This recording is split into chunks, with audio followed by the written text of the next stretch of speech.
And we're back to learning Illustrator in a year, day 34. Let me show you a problem that might occur with curved arrows. We create an arrow like we did in the last videos. I give it an arrowhead via the stroke menu, and I use the weight to size it up a little bit.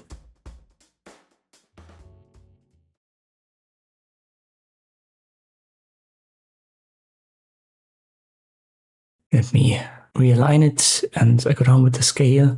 And if I reselect this, you can see it has a stroke color and also a fill color.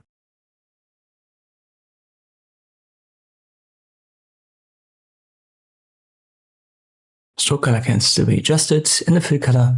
And if we adjust it, it doesn't have an effect. And so far that was totally fine. If we create a background,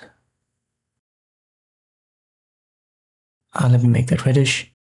I right click on it, arrange and send to back. So our arrow is now on top of this background. You can see the fill color doesn't play a role, despite the fact that we've got one.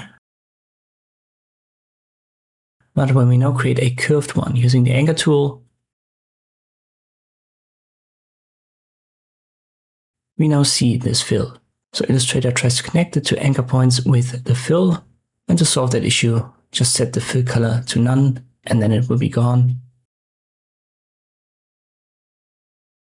So for straight arrows, that doesn't play a role. We can give it a fill or no fill. There is no change in appearance. But for a curved arrow, you can see this actually does play a role. I forgot to mention that in the last video, and this might be an issue that you run in if you create curved arrows. And to solve it, just set the fill color to none. Hope this video was helpful. Thank you for watching, and I'll see you next time.